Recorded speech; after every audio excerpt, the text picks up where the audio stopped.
Buenas, ¿cómo les va? Queridos y queridas espectadores de MP Geopolítica, acá Lautaro Chazarreta desde Buenos Aires, Argentina, 4 de la tarde, ya de noche por Europa. Nada, como siempre agradecido porque me invites en tu programa, Adrián. ¿Cómo andás? Hola, Lautaro. Estupendamente, espero que tú también. Ya sabes que yo encantado de colaborar contigo y con DMP Geopolítica, por supuesto.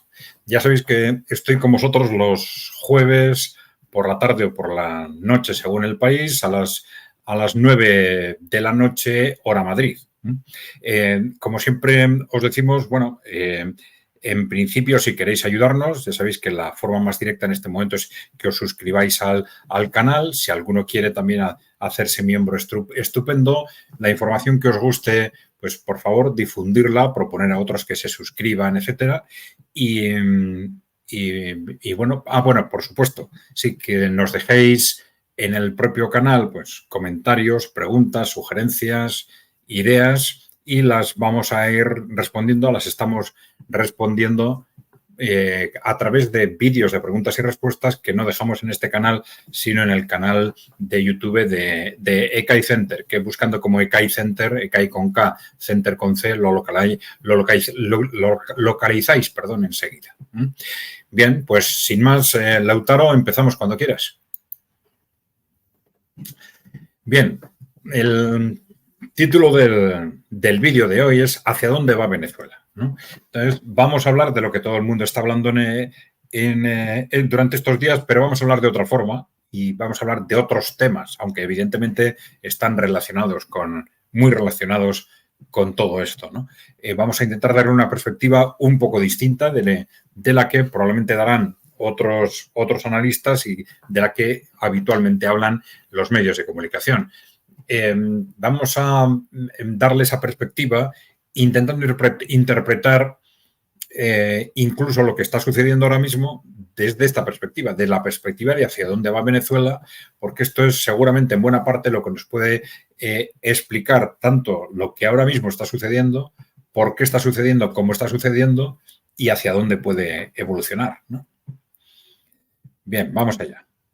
Bueno, simplemente con respecto a lo que está pasando estos días, pues está claro que estamos en semanas, probablemente en días decisivos, en los que hay dos posiciones radicalmente enfrentadas sobre lo que ha sucedido en las elecciones y sobre lo que debe suceder a partir de ahora.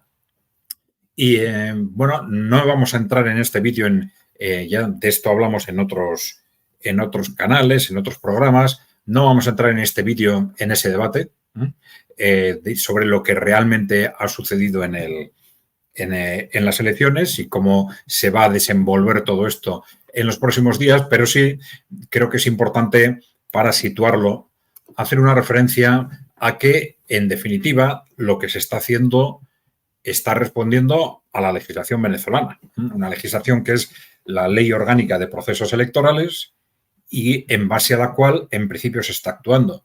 Sí es importante tener en cuenta, y esto lo reconocen interlocutores de todos los ámbitos, que ha habido durante todo el periodo del chavismo, del periodo bolivariano, ha habido en Venezuela, creo que son 31 procesos electorales, y que el cuestionamiento de esos procesos electorales ha sido permanente, ¿no? Ha sido continuo, ¿no? Y que sí es cierto que al final no se han detectado irregularidades en esos procesos. Todos ellos han sido impugnados y después esas impugnaciones realmente no han quedado en nada significativo.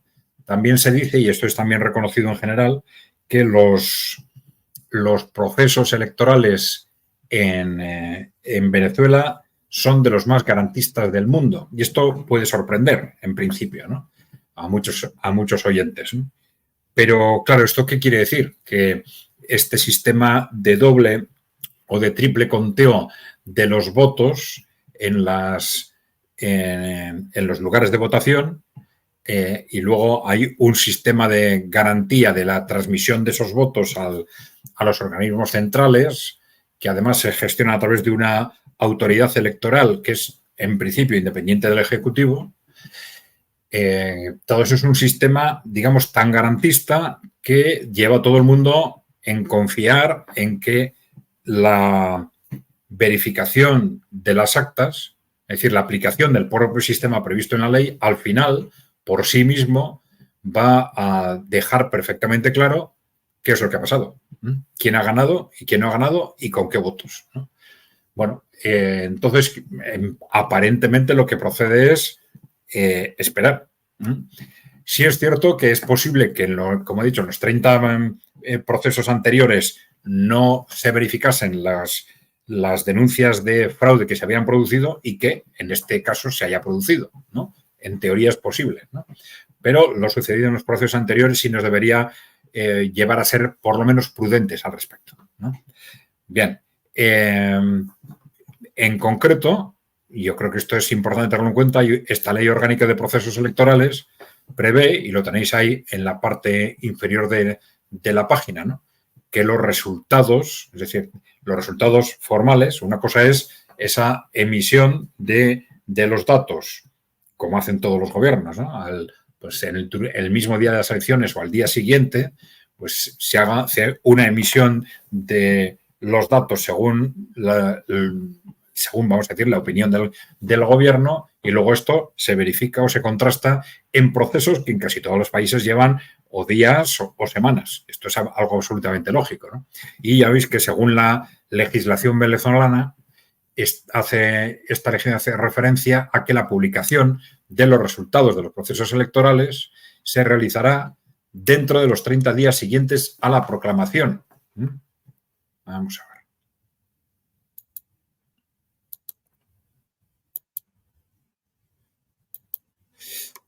Ahí tenés.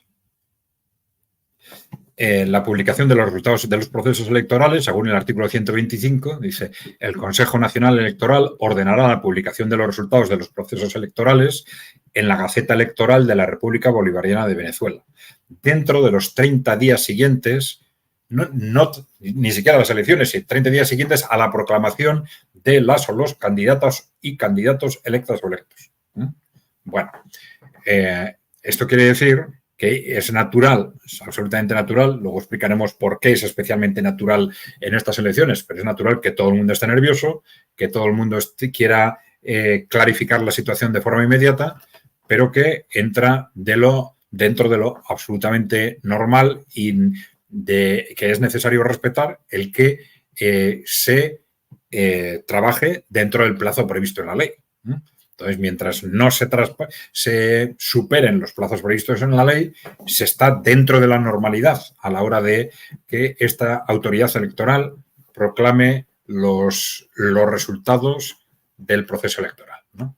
Bueno, entonces yo quería simplemente situar ahí el contexto, es decir, pedir tranquilidad a todo el mundo y dar por supuesto de que efectivamente, como se reconoce en general el proceso electoral, el sistema electoral venezolano es muy garantista y que al final pues los datos van a acabar saliendo en principio dentro de esos plazos legalmente establecidos, pero bueno, con las tensiones que existen es posible que sea antes, ¿no? Pero en principio dentro del plazo legal. Bien. Bueno, vamos a ver. Empezamos a situar esto en un contexto, ¿no? Un contexto que posiblemente nos explica por qué estas elecciones eran especialmente trascendentales, ¿no? Y es que, teniendo en cuenta el contexto geopolítico del que luego hablaremos y viendo lo que ha sucedido en toda la historia de estos 20 años de gobiernos bolivarianos, en los que, independientemente de la valoración que tengamos cada uno de nosotros sobre la eficiencia o no de esos gobiernos, está claro que ha habido un constante acoso desde los Estados Unidos, fundamentalmente, ¿no? Y desde una oposición radicalmente mediatizada por Estados Unidos, ¿no? Bien, entonces ese acoso ha llevado a un continuo hostigamiento no solo económico, no solo ideológico, sino político, activista, financiando revoluciones de colores, etcétera. Lo que en Europa llamamos revoluciones de colores, ¿no? Que en Venezuela han sido especialmente agresivas, ¿no? incluso maniobras de, bueno, de golpes de Estado para poner o legitimar gobiernos alternativos, como sucedió con Juan Guaidó, etcétera, ¿no? Bueno, entonces, lo que nosotros queremos destacar es que es muy posible que dentro de toda esa trayectoria de 20 años de estrategias de golpes de un movimiento tras otro de Estados Unidos contra el chavismo o contra el régimen bolivariano, es muy posible que esta sea la última oportunidad, ¿no? La última oportunidad, ¿por qué? Si gana Chávez, tiene unos cuantos años por delante, durante los cuales, ya lo vamos a comentar, el mundo va a cambiar radicalmente. El mundo va a cambiar radicalmente y va a cambiar también esa interrelación no solo entre Estados Unidos y Venezuela, entre Estados Unidos y muchos países, porque un aspecto fundamental de este cambio es que estamos pasando muy rápidamente, además, de ese mundo unipolar hegemonizado por Estados Unidos, o más bien por esas élites corporativo-financieras que controlan Estados Unidos, a un mundo multipolar, impulsado fundamentalmente por los países emergentes. Ese tránsito implica, por supuesto, una caída drástica del poder de Estados Unidos sobre otros países y también del poder de Estados Unidos sobre los países de Latinoamérica en su conjunto. Bien. Ya comentamos en otro programa que es posible que Latinoamérica tenga características especiales desde este punto de vista, ¿no? Porque, por ejemplo, dentro de ese avance hacia un mundo multipolar,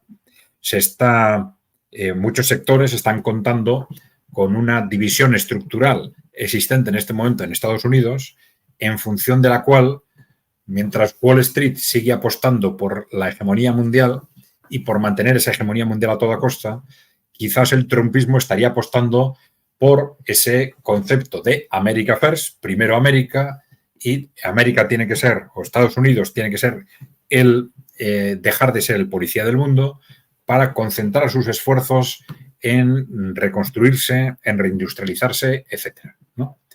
Pero no faltan entre esos analistas los que dicen que esto, bueno, primero hay que verificarlo en la práctica, efectivamente, y lo vamos a ver si efectivamente Donald Trump gana las elecciones. Durante los primeros meses, fundamentalmente de ese segundo mandato, se verificará si Donald Trump efectivamente avanza o no en esa dirección.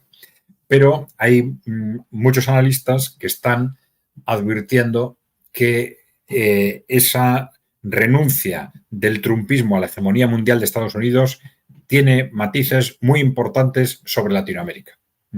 Y en concreto que la interrelación es decir, que el trumpismo no va a renunciar a pelear por la influencia que ha tenido y que tiene en Latinoamérica en concreto. Es decir, aunque renuncie de alguna forma con mayor o menor velocidad a su influencia en Europa, en Asia y en África, no renunciaría a su influencia en Latinoamérica, ¿no? Bueno, algunos analistas están interpretando que esto va a ser así basándose en declaraciones de elementos relevantes del trumpismo, en las actuaciones desarrolladas durante el primer mandato de Donald Trump. Bueno, vamos a ver efectivamente qué es lo que sucede en esta dirección, pero sí es evidente que el trumpismo insista en pelear por el control de Latinoamérica no quiere decir que lo vaya a mantener.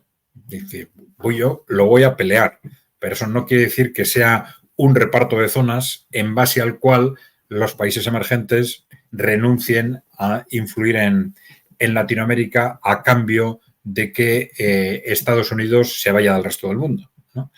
No, es decir, Rusia y China han apostado muy fuerte por aumentar la influencia de los países emergentes en el conjunto del mundo, también en Latinoamérica, y está claro que están apostando y van a seguir apostando, ¿no?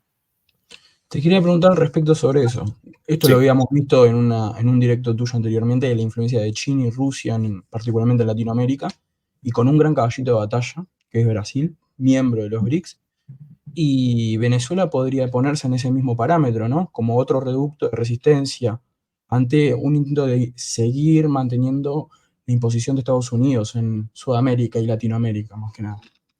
Sí, bueno, efectivamente eso va a ser una parte fundamental de lo que vamos a hablar hoy, porque efectivamente dentro de ese mundo cambiante, el contexto en el que Venezuela se va a desenvolver ya en los próximos años va a ser muy distinto del contexto en el que se ha desenvuelto durante los últimos 20-25 años el chavismo, digamos. Y esto va a significar un contexto radicalmente distinto, primero, para las expectativas de supervivencia del chavismo como movimiento en la propia Venezuela, y segundo, para la propia Venezuela en cuanto tal, en su evolución económica y social, y también desde un punto de vista político, en la evolución del chavismo y en la evolución, luego lo vamos a decir, de la propia oposición. Bueno, vamos allá. En nuestra opinión, ahora nos vamos a encontrar, bueno, está claro que estamos entrando ya en un nuevo mundo que avanza a velocidad de vértigo, ¿no? Y con movimientos constantes en todas partes, ¿no? Y que en buena parte lo que está pasando en Venezuela es una pieza dentro de ese avance hacia un nuevo mundo, ¿no? Entonces, esa pertenencia o esa interrelación de Venezuela con el contexto va a situar a Venezuela también en un nuevo mundo, y eso va a obligar a reestructurar a Venezuela como país y a los movimientos políticos de Venezuela y también al chavismo en ese nuevo contexto, ¿no? Bien. Bueno, este es el mapa de los BRICS en este momento, ¿eh? Y sabéis que se amplió a fines de año y que como consecuencia de él ya el mapa de los BRICS tiene, digamos, una extensión que ya se nota como de alguna forma está empezando a empapar todos los continentes, ¿no? Pero claro, esto es ya la situación actual. Los BRICS como organización están manteniendo, digamos, una posición prudente a la hora de crecer, es lógico, ¿no? Porque no hay más que ver, por ejemplo, los problemas que mantiene las Naciones Unidas como consecuencia heredados de su configuración ya al fin de la Segunda Guerra Mundial, ¿no? Había mucha gente, pues bueno, diciendo, o cada vez más quizás, ¿no?, cuestionando el papel del Consejo de Seguridad, o porque hay países que están como Francia o como el Reino Unido que están en el Consejo de Seguridad cuando ahora no tienen en absoluto el peso que tuvieron hasta la Segunda Guerra Mundial, y no están países, por ejemplo, como India, ¿no? Bien, pero claro, son estructuras heredadas que luego son muy difíciles de modificar, ¿eh? Entonces, el que los pasos que se den desde un punto de vista organizativo en los BRICS a la hora de gestionar su ampliación sean lo más prudentes posibles es absolutamente lógico, ¿no? Ahora se está hablando de que hay por ejemplo, para verlo en otro mapa, esto es un mapa ampliado incluyendo, pues, no solo los que ya son miembros, sino los que tienen solicitada la adhesión, etcétera, ¿no? Bien, es un aproximado, ¿no?, un mapa aproximado. Bien, pero claro, ahora ya se estaba hablando, ya digo que por esa prudencia organizativa, de crear quizás una asociación paralela o un BRICS, algunos hablan de utilizar la denominación BRICS Plus, ¿no?, para, digamos, acoger a esos 30, 40, algunos hablan de 45 países que han decidido ya, que quieren manifestado su voluntad de entrar a los BRICS, ¿no? Y ahí vemos cómo está Venezuela entre los que han solicitado entrar a los BRICS, ¿no? Vale. Bueno. Breve comentario, que eso ya lo he comentado en el pasado. Lo irónico y antiestratégico, te diría, de ser aceptado, ser casi miembro y volver atrás, que es el caso argentino. Una verdadera lástima. Sí, pero que es muy interesante desde la perspectiva de la relación entre Venezuela y los BRICS, para entender por qué una organización como los BRICS tiene que ser extraordinariamente prudente a la hora de admitir nuevos miembros. Y extraordinariamente prudente, entre otras cosas, con la configuración política interna de estos países, ¿no? En el caso de Argentina, ya se sabía que había unas elecciones presidenciales pendientes y que la oposición parecía muy claramente volcada a favor de Estados Unidos y que Milei fundamentalmente, y que en caso de que ganara las elecciones, pues que el riesgo de que el proceso se cortara era muy alto, ¿no? Pero así todo se admitió la petición de Argentina a instancias, parece que de Brasil, ¿no? Y probablemente de alguna forma pues para favorecer quizás el proceso electoral de la propia Argentina, ¿no? Pero en principio sí es muy importante para este tipo de organizaciones que haya una cierta estabilidad política en el país, en los países nuevos, ¿no? Es decir, que la pertenencia a este nuevo bloque no dependa de quién está en el gobierno, sino que de alguna forma sea una pertenencia con voluntad compartida tanto por el gobierno como por la oposición de referencia, ¿no? Bien, esto es fundamental para que esa pertenencia al bloque no sea algo accidental, que hoy yo estoy, mañana no, al día siguiente otra vez, ¿no? Vale. Bueno, y eso es una razón para que precisamente la pertenencia de Venezuela a los BRICS tenga algunos obstáculos, ¿no? Desde el punto de vista de los BRICS, este probablemente es el fundamental, ¿no? El que podríamos decir la cierta inestabilidad política de Venezuela, no porque haya un riesgo de alternancia, sino porque, claro, es una alternancia muy radical y una alternancia basada en una oposición muy agresiva y muy vinculada a Estados Unidos, ¿no? Con lo cual parece muy claro que una posible victoria de la oposición en Venezuela rompería el proceso o sacaría a Venezuela de los BRICS, ¿no? Y esto es, en principio, puede ser un obstáculo para esa adhesión. Ahí recordaba, en la misma línea, estabilidad política interna, Bolsonaro, cuando fue presidente, no tuvo intenciones de romper, al mismo tiempo de manera más diplomática, porque era aliado de Estados Unidos, por supuesto, pero demuestra lo que vos decís, tipo una estabilidad interna política para ser parte de los BRICS. Sí, efectivamente, porque esa relación de Brasil con los BRICS, internamente no, pero externamente, de alguna forma se puso en duda dos veces. En el momento en que Bolsonaro llega al poder, diciendo, pero ¿qué iba a hacer Bolsonaro con respecto a los BRICS? Bueno, pues Bolsonaro mantuvo la apuesta a favor de los BRICS y después, en el momento en que Bolsonaro pierde las elecciones, con un Lula que, claro, no era Dilma Rousseff, que había hecho una apuesta clarísima a favor de los BRICS, pero no se sabía muy bien este nuevo Lula qué pensaba al respecto, ¿no? Y además, bueno, entonces parecía tener una serie de relaciones con el Partido Demócrata, con Estados Unidos, pues que generaban unas ciertas dudas. Pero bueno, esto fue hasta las elecciones, pero fue nada más celebrarse las elecciones, esas dudas desaparecieron inmediatamente porque la apuesta de este nuevo Lula, vamos a decir, por los BRICS ha sido también total, ¿no? Pero claro, eso es evidentemente muy importante, que esa apuesta por estos bloques la realicen tanto los gobiernos como los grupos de oposición. Es una referencia incluso más clara que los grupos de oposición estén al favor. Es lo que marca la estabilidad de ese vínculo, ¿no?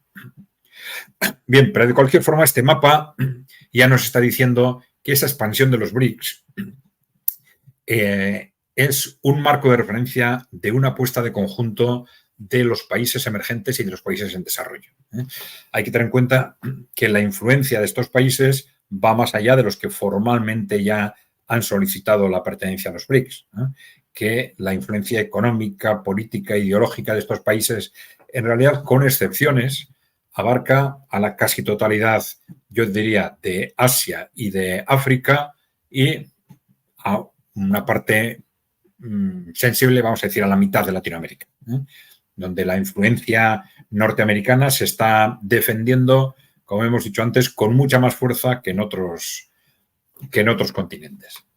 Hemos visto ahí estas reacciones pues, con gobiernos como el de Argentina, etcétera, ¿no? Incluso golpes de Estado en algún caso, etcétera. Bien. Bueno, Venezuela hacia los BRICS. Este es un tema que tú has mencionado ya y que efectivamente puede ser clave o será clave sin duda en los próximos años. Bueno, aquí tenemos, luego lo vamos a traer otra vez, a Nicolás Maduro firmando en una visita al nuevo Banco de Desarrollo, es el Banco de los BRICS, que se plantea como una alternativa a las funciones que venían desarrollando el Fondo Monetario Internacional y el Banco Mundial, de alguna forma. Pero estos muy controlados desde Washington, y este es el nuevo Banco de Desarrollo, al que claramente Venezuela también, no solo los BRICS, también ha apostado por pertenecer. Aquí lo tenéis. Venezuela ya ha dejado muy claro diplomáticamente que quiere participar en ese nuevo Banco del Desarrollo. Bien, lo que es importante es ver cómo este alineamiento con los países emergentes están liderados, si se quiere, económicamente por China y políticamente y militarmente hasta ahora por Rusia, va a ir dotando muy rápidamente a Venezuela de elementos de contrapeso frente a esa dependencia histórica con respecto a Estados Unidos. Elementos de contrapeso que serían financieros en el caso del nuevo Banco de Desarrollo, que en el caso de los BRICS serían, bueno, diplomáticos, de imagen, etcétera, ¿no? Sin ninguna duda. Bien. Y también dentro de esas estructuras de los países emergentes tenemos el caso, que puede ser especialmente interesante, de la Organización de Cooperación de Shanghái, que es una organización que se constituyó en los años 90 entre China, Rusia y los países de Asia Central. Luego se ha extendido a Irán, Pakistán, India y hay otros países observadores. Este año se va a incorporar Bielorrusia, ¿no? Probablemente rápidamente Mongolia, etcétera, ¿no?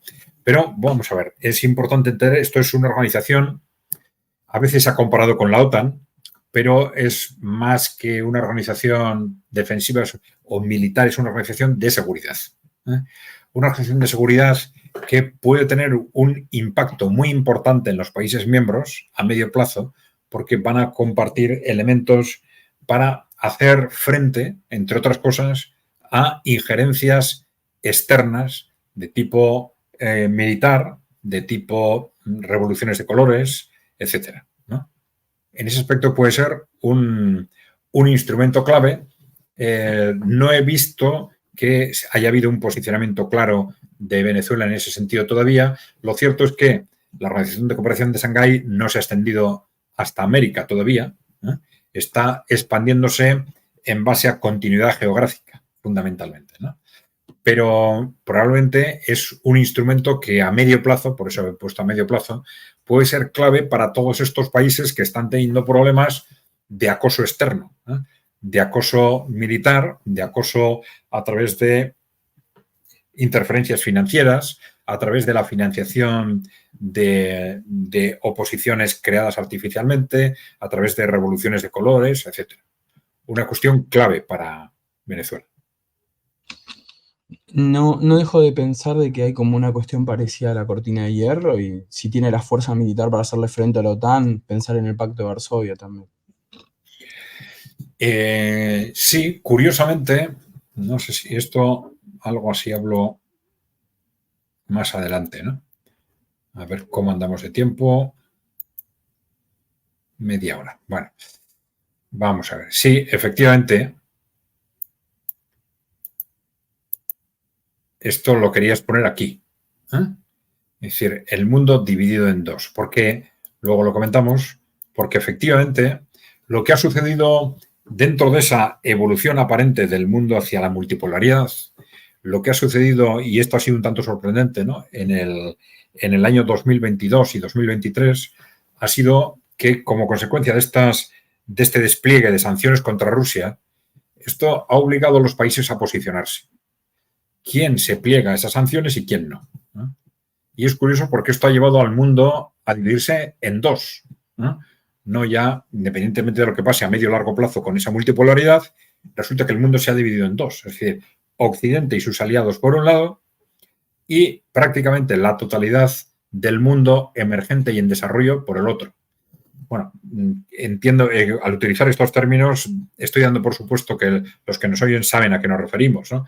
El mundo, normalmente ahora se habla de tres mundos. Antes se hablaba, durante la Guerra Fría, de el primer mundo como Occidente, luego el mundo socialista y el tercer mundo era el resto, ¿no? Que eran normalmente los países en desarrollo, ¿no? Pero ahora se habla del mundo occidental, de los países emergentes y de los países en desarrollo. Es decir, países en desarrollo que no han llegado todavía al nivel de los países emergentes. Su capacidad de desarrollo no les ha llevado a ese nivel, pero ahora estamos viendo cómo los países en desarrollo en su conjunto y los países emergentes se están posicionando en ese segundo bloque frente al mundo occidental. Y efectivamente esto ha supuesto que Occidente, a través de esas políticas de sanciones, nosotros mismos, desde Occidente, pongamos en marcha ese nuevo telón de acero, ¿no? Esta vez creado por nosotros, ¿no? Y que, de alguna forma, sin esperarlo quizás, pero está empezando a autoaislarnos del resto del mundo, ¿no? Del conjunto de los países emergentes y del conjunto de los países en desarrollo, ¿no?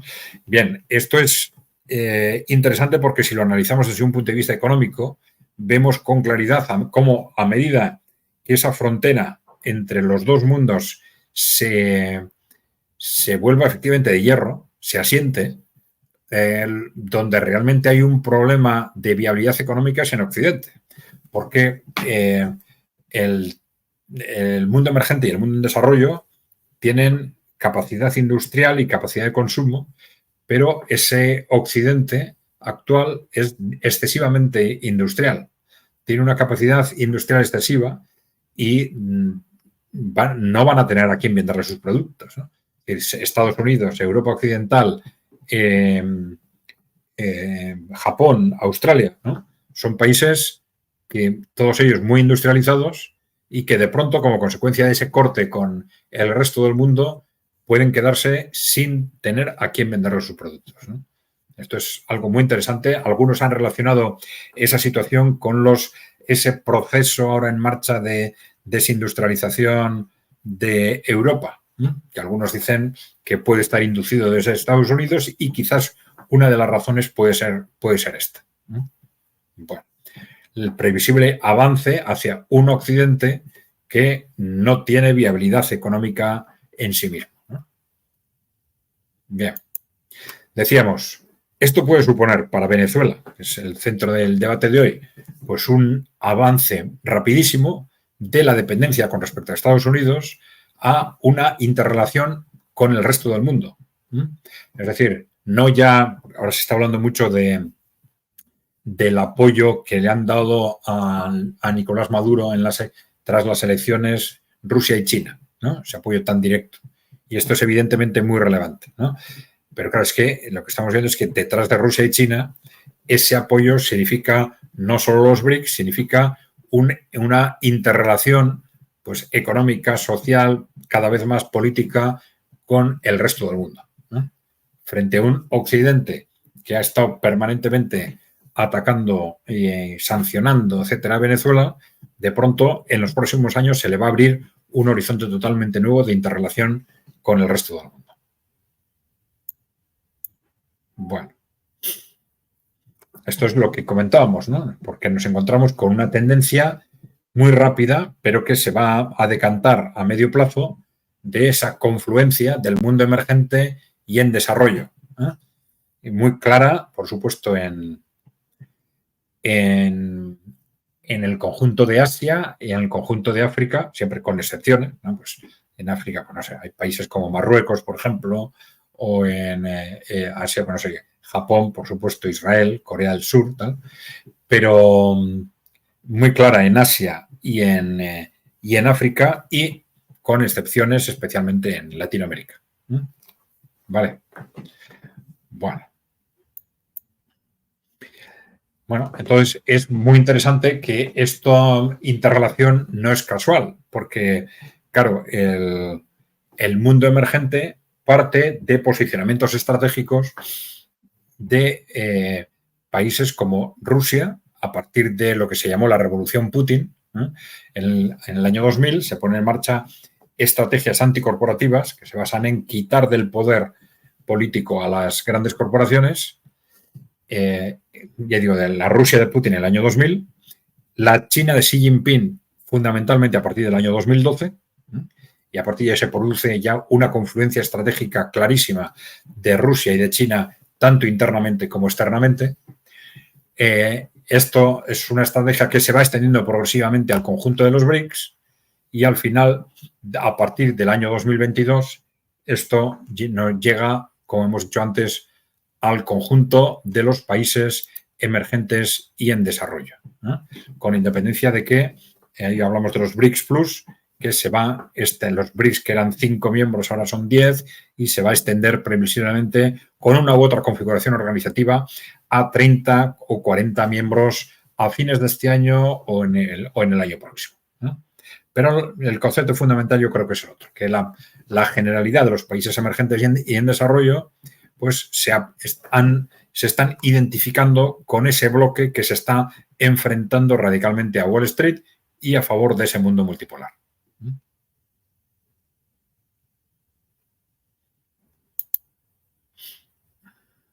Bien.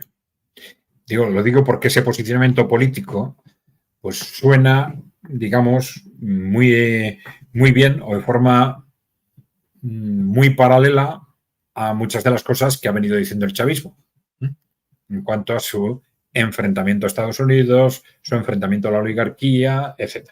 Entonces ahí puede haber o ha habido ya seguramente una confluencia conceptual importantísima que ya Venezuela desde hace pues igual casi 10 años, ¿no? Venezuela empezó a compartir ese tipo de alineamientos, pues quizás en primer lugar con países como Irán o Bielorrusia, ¿no? Curiosamente, yo esto lo detecté, o en el CAI Center lo detectamos, de forma un tanto curiosa en los funerales de Hugo Chávez, ¿no? En los funerales de Hugo Chávez vimos cómo había personas representantes políticos de Venezuela y había dos personas llorando, ¿no? Dos personas llorando. Y una de ellas era Ahmadinejad, que era el presidente de Irán, y la otra, yo no sabía quién era. Un hombre llorando, y empezamos a preguntar quién era, y era nada menos que Lukashenko, el presidente de Bielorrusia, ¿no?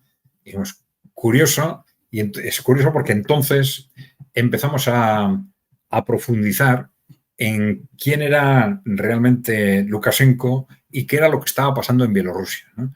Es decir, qué era Bielorrusia como un país que ha tenido una trayectoria radicalmente distinta del resto de Europa, del resto de los países que fueron socialistas también en su momento, y que luego, ya en los últimos años, se está también interrelacionando con este bloque emergente, pero partiendo, eso sí, de una trayectoria muy distinta, ¿no? Pero bueno, y sí, con esa anécdota de los funerales de Chávez, quiero recalcar un poco en qué medida puede haberse detectado durante los últimos años una identificación conceptual, emotiva, ideológica, progresiva entre los líderes del chavismo y los líderes de los países emergentes. Bueno, en los próximos años Venezuela va a abordar seguramente de forma muy distinta, porque va a tener grandes oportunidades para hacerlo, este salto hacia una economía más diversificada. Claro que es un reto, vamos a decir, un reto eterno de Venezuela. Un reto eterno que al final no han conseguido resolver los gobiernos bolivarianos, pero tampoco los gobiernos anteriores.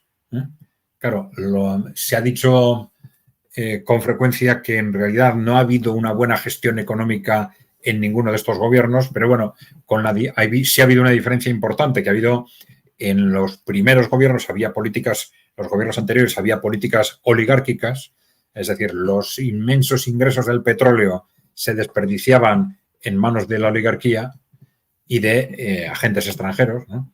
Mientras que con el chavismo sí ha habido una política redistributiva de esos ingresos del petróleo hacia la población. Evidentemente, las políticas distributivas no son suficientes por sí mismas, no necesitan siempre el soporte de las políticas productivas al final, ¿no? Y entonces hay ese gran reto de tener una economía más diversificada, bueno, sigue siendo un reto pendiente. De tal forma que según cómo vaya hasta ahora, según cómo vaya el mercado del petróleo, pues si las cosas van bien en el petróleo, a Venezuela le va bien, si van mal en el petróleo, a Venezuela le van mal, etcétera, ¿no? Sin perjuicio, además, del impacto que sobre todo ello han tenido, por supuesto, las acciones occidentales, etcétera. Pero bueno, en este salto hacia una economía más diversificada, ese reto de la dependencia de los hidrocarburos ahora va a tener, digamos, vínculos o va a tener soportes internacionales que hasta ahora Venezuela no ha tenido. Soportes que no se van a limitar a comprar y vender productos, que van a tejer productos de hidrocarburos, sino que van a tejer alianzas claramente destinadas a objetivos de diversificación, como puede ser empezar, por ejemplo, por el sector agrícola en Venezuela, pero un sector agrícola ligado no solo a la producción agrícola, sino a la transformación de los productos agrícolas. O sea, sería una vía muy clara de diversificación. Y luego, en la propia gestión de las políticas económicas, la influencia de los países emergentes va a ser fundamental, ¿no? Para esa apuesta de Venezuela por la producción, por el desarrollo económico, para que sea una apuesta real. Y esto ligado también a lo que puede aprender Venezuela, y probablemente va a aprender durante los próximos años, de países como Rusia o como China desde la perspectiva de la lucha contra la corrupción. Otro elemento clave también, en Venezuela, históricamente y también durante el chavismo, que ha generado durante los últimos años problemas enormes. Bien, entonces la lucha contra la corrupción y la diversificación van a ser elementos clave para los cuales, claro, los BRICS no le van a regalar esto a Venezuela, pero le van a dar oportunidades para que Venezuela aprenda. Y yo creo que Venezuela, el gobierno de Venezuela, va a saber hacerlo durante los próximos años. Bien, hablar efectivamente de la necesidad de diversificar la economía de Venezuela puede ser, algunos nos dirán, pues que sí, eso es muy fácil decirlo desde fuera, pero muy complicado de hacer. Y esto, que es complicado de hacer, es claro, pero bueno, se puede hacer. Hay países, por ejemplo, que han luchado muy fuerte con resultados muy buenos contra esa dependencia. Rusia puede ser uno, muy claramente, ¿no? Por ejemplo, Rusia a partir del año 2014, con las primeras sanciones occidentales, empezó a dar un vuelco radical a su economía hacia la diversificación, hacia la reindustrialización, etcétera, ¿no? Y con resultados muy, muy buenos, ¿no? Bien, pero aquí tenemos un ejemplo, por ejemplo, que nos demuestra lo difícil que es esto, que es el ejemplo de Noruega, ¿no? Un país que de pronto descubrió unas pozos de petróleo, unas reservas energéticas impresionantes, que esto le ha venido muy bien para que su nivel de vida sea un nivel de vida altísimo, pero que al final también le está pasando el que, sin darse cuenta, va perdiendo impulso en lo que son otras actividades del desarrollo económico, ¿no? Y aquí lo vemos muy claramente, por ejemplo, en el I+D, en los esfuerzos en investigación y desarrollo, ¿no? Ahí tenéis, por ejemplo, cuál es la situación. Esto era en el año 2021 de lo que se llama el esfuerzo en I+D, el esfuerzo en investigación y desarrollo comparado con el PIB, con la producción anual de cada país. Y ahí tenéis arriba la posición de Suecia, luego la posición de Finlandia, luego de Islandia, luego de Dinamarca. Debajo, en la quinta columna desde arriba, es la Unión Europea, la media de toda la Unión Europea, y veis abajo Noruega, un país que está incluso por debajo de la media de la Unión Europea, ¿no?, en su esfuerzo en investigación y desarrollo. Esto es algo casi lógico, o esperable de un país que de pronto ha empezado a vivir cada vez más de los hidrocarburos. Es decir, su nivel de vida es altísimo, pero como vive los hidrocarburos, no tiene que pelear demasiado para mantenerlo, no tiene que pelear por otras actividades y esto, aunque sea sin querer, va debilitando a Noruega dentro del conjunto de los países escandinavos y ya veis que quedando incluso por debajo de la media de la Unión Europea, que es una media bastante modesta, una media inferior, por ejemplo, a la de la totalidad de China, etcétera. Bien.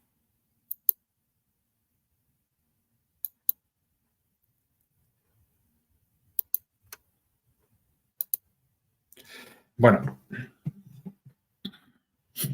hemos hablado de que la interrelación con los BRICS y este posicionamiento político de cara a las elecciones de Rusia y de China nos deja clarísimo que la apuesta de los BRICS, de los países emergentes por Venezuela, también es muy clara.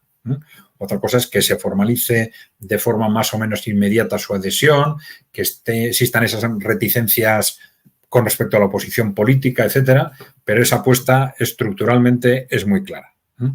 Bien, dentro de ese contexto, ya hemos dicho, Venezuela va a tener enormes oportunidades que va a aprovechar durante los próximos años para diversificar su economía, para disponer de elementos estratégicos de seguridad. Hemos hablado de la Organización de Cooperación de Shanghái, ¿no?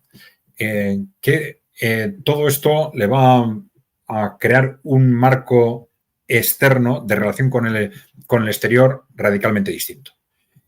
Va a reducirse radicalmente su dependencia con respecto a Estados Unidos, el país va a fortalecerse muy rápidamente e incluso va a tejer relaciones alternativas a los Estados Unidos con otros países emergentes. Bien, pero luego esto va a influir y tiene que influir en otros factores internos importantísimos. Y uno de ellos es la oposición política, que ya hemos mencionado de alguna forma. Bueno, Venezuela necesita una nueva oposición. El problema de, claro, necesita una nueva oposición, vamos a decir, una nueva oposición, digamos, constructiva.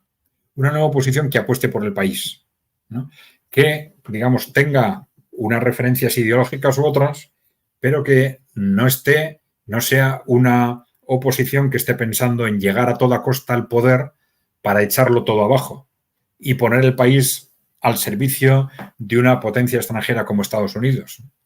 Es decir, ¿no? Necesita una oposición mínimamente constructiva, de tal forma que si se produce una alternancia en el poder, pues los proyectos del país no se vengan todos abajo, ¿no? Y segundo, y esto es muy importante, porque al final la oposición también construye al gobierno. Y tener una oposición tan destructiva también genera un gobierno de alguna forma a la defensiva, permanentemente atrincherado y también incapaz de alguna forma, debilitado para hacer frente a los grandes retos. La oposición, en este sentido, construye al gobierno, la forma de ser de la oposición construye al gobierno y la forma de actuar del gobierno también construye a la oposición. Y esto lo vamos a comentar ahora. Pero de cualquier forma está claro que Venezuela necesita una nueva oposición y esa nueva oposición hay que irla construyendo. Se puede construir de muchas formas, pues alimentando a personas concretas y grupos concretos que sean capaces de ponerlas en marcha, debilitando las influencias externas. Hay, elementos legales que en parte se han aplicado en Venezuela y en parte no, que están despertando un gran interés en muchos países europeos y una gran alarma en Occidente, ¿no? Me refiero a este tipo de leyes para contrarrestar las influencias políticas externas que se han aprobado, por ejemplo, en Hungría, y que es una de las razones por las que la Unión Europea empezó a sancionar a Hungría, ¿no? Que se aprobaron también en Polonia, curiosamente, con el gobierno anterior. Sí. Hace muy poco, hace un par de días, pasó una cuestión en Georgia también de capitales extranjeros. Sí, efectivamente, que se aprobó también en Eslovaquia. Se ha aprobado en Eslovaquia como un instrumento clave para defender el proyecto del país de oposición frente a las políticas de la OTAN y de la Unión Europea. Porque, claro, estas influencias externas pueden ser impresionantes, pueden tener un impacto impresionante a la hora de financiar grupos políticos, financiar revueltas callejeras, financiar movimientos de oposición, financiar medios de comunicación y, claro, en muchos casos han derribado todos los gobiernos que se oponían a los intereses de Occidente. Como tú has dicho, fue muy llamativo lo que sucedió en Georgia, ¿no?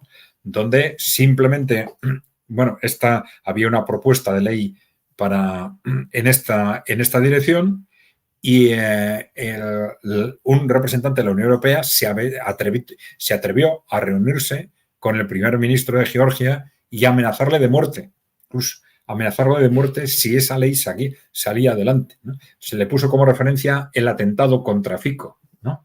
Diciendo eso que le ha pasado a Fico te puede pasar a ti, ¿no? Impresionante, ¿no? Para que veamos, bueno, primero, hasta qué punto llega la tensión en las relaciones internacionales en este momento, hasta qué punto llega el pánico de esas élites occidentales o esas élites corporativas que controlan Occidente, ¿no? Y hasta qué punto ese aspecto de estas normativas para controlar las influencias externas pueden ser importantes, ¿no? Bien, entonces, como digo, en Venezuela necesita claramente una nueva oposición y eso hay que construirlo, ¿no? Bueno. Pero, precisamente por esa interrelación que he comentado, probablemente, bueno, y que nos disculpen los venezolanos por hacer este tipo de referencias a lo que necesita o no necesita Venezuela, pero bueno, probablemente necesita también un nuevo chavismo, ¿eh? Un nuevo movimiento bolivariano, ¿eh? Ya no nuevo desde el punto de vista ideológico, sino probablemente desde el punto de vista de su posicionamiento, de su actitud estratégica, ¿no? ¿Por qué? Por lo que hemos comentado antes. Es decir, si queremos construir una nueva oposición, probablemente necesitamos también un nuevo gobierno, ¿no? Es decir, el chavismo, casi de forma inevitable, pues ha estado muy atrincherado y con unas actitudes y un lenguaje constante muy agresivo frente a las potencias externas y también frente a la oposición. Claro, esto es explicable, pero por la lógica de la dureza de las situaciones, pero también favorece ese desmarque de la oposición. Y en cierto sentido también, y de esto hemos hablado en otro programa, es el caer en esa dialéctica constante de izquierda y derecha, ¿no? Es decir, la derecha es esto, la derecha es lo otro, la derecha es lo de más allá, y los que somos de izquierda no lo somos, ¿no? Somos los que vamos a luchar contra vosotros. Es un lenguaje que se entiende, pero es muy bélico y que acepta de alguna forma esa distinción de la población al 50%, vamos a decir, en grandes bloques, un bloque de izquierdas y un bloque de derechas que al final es poner a la mitad de los ciudadanos contra la otra mitad. Y entonces, en un primer momento, para los que se plantean como bloque de izquierda, como grupos de izquierda, esto es muy cómodo porque les da acceso fácil a ese 50% de la población que se considera de izquierda, pero utilizar constantemente ese mensaje también, al contrario, te hace inviable acceder al otro 50%. Que tiende a cortar la población en dos. La población, pues, sí. En este nuevo chavismo, capaz que, te pregunto, debería ser capaz menos dogmático, más pragmático y entender si va a trabajar con el capital, que es un capital anticorporativista, por ponerlo en ese plano. Sí, bueno, yo creo que el chavismo en realidad ha sido muy pragmático. Es decir, una cuestión era la ideología y otra cosa era las prácticas políticas y las estrategias que efectivamente se desarrollaban. Claro, el chavismo no ha construido el socialismo en Venezuela. Es decir, es un movimiento socialista que tomó medidas muy importantes, por ejemplo, y claves para la nacionalización de empresas estratégicas de hidrocarburos, ¿no? Algo tremendamente importante y que fue decisivo también para que Occidente se volcara en contra de Venezuela, claro. Pero no ha construido una sociedad socialista, ¿no? Ha respetado el mercado en su conjunto, ¿no? Bueno, entonces, en ese sentido, pues se han mantenido dentro de las coordenadas básicas del sistema económico, ¿no? Entonces, no se trata tanto de prudencia estratégica, de renunciar a nada ideológicamente, pero sí probablemente del lenguaje, de las actitudes, de evitar caer en, pues eso, en lenguaje, posiciones, actitudes que faciliten esa división en dos de la población. Es decir, el chavismo probablemente tiene que pensar en un lenguaje que vaya hacia capas totalmente mayoritarias de la población y que de alguna forma se considere colaborador con otras capas de otros grupos políticos que también aspiren a trabajar dentro de ese conjunto de capas de la población. Es decir, tiene que conseguir que también la oposición abandone esas trincheras de derecha e izquierda, ¿no? En el mismo sentido, ¿no? Bueno, yo creo que hay en general en Asia y en el este de Europa o en Rusia, ¿no? Hay muchos ejemplos de esto, ¿no? De cómo al final grupos políticos distintos, pues no sé, en Rusia tienes el partido en el poder, en Rusia Unida, tienes el Partido Comunista, tienes el Partido Socialdemócrata, el Partido Nacionalista, que es el tercero más o menos, ¿no? Bueno, esos son los partidos fundamentales, pero de forma progresiva han ido consiguiendo que todos ellos compartan las bases de lo que hay que hacer en Rusia, a las bases fundamentales de lo que hay que hacer en Rusia desde una perspectiva estratégica, ¿no? Y esto es fundamental para que por un proceso electoral no se venga todo abajo, ¿no? Entonces, yo creo que Venezuela tiene que hacer un esfuerzo enorme en esta dirección, ¿no? Es un esfuerzo mediático, es un esfuerzo en el lenguaje, ahora desde el punto de vista del gobierno y del chavismo, ¿eh?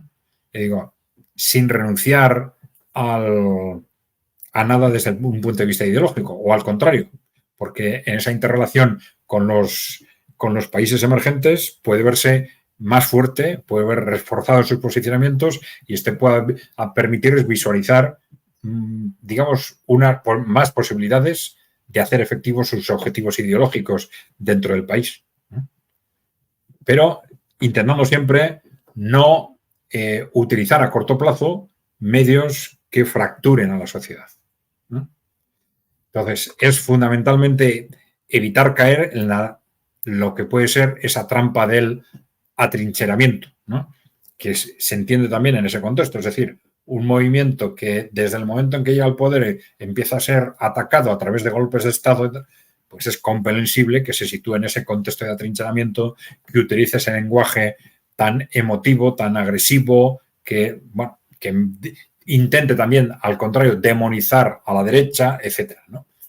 Y que, porque claro, es que efectivamente hay una derecha que no es una derecha civilizada, que no está apostando por el país, sino por unas oligarquías en buena parte extranjeras, etcétera, ¿no?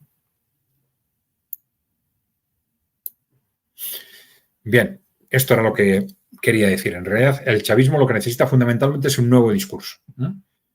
Un nuevo discurso. El discurso frentista o polarizante, los buenos, los malos, las derechas, las izquierdas, ¿no? Facilita la división en dos de los ciudadanos, ¿no? Siempre va a haber algunos ciudadanos que dependan de la oligarquía, pero si aceptas esa división o impulsas tú mismo esa división entre los buenos de izquierdas y los malos de derecha, estás ayudando a que la oligarquía se quede con ese 40 o 50% de los votos. Un país dividido en dos es un alto riesgo para el futuro del sistema, de cualquier sistema, ¿no? Porque al final, efectivamente, la alternancia va a llegar antes o después. Y si esa alternancia te pone patas arriba el sistema, pues estás cuestionándolo al final tú mismo, ¿no? Por eso digo que es probablemente necesario un nuevo discurso. Un nuevo discurso que supone... ¿Me ibas a decir algo, Lautaro? Sí, te iba a decir que es con lo que hablamos al principio, de vuelta, tener una visión más estadista de la política interna, en este caso es ampliar la base electoral para un proyecto más sólido y que no dependa de una elección que dé patas para arriba todo lo construido. Eso es.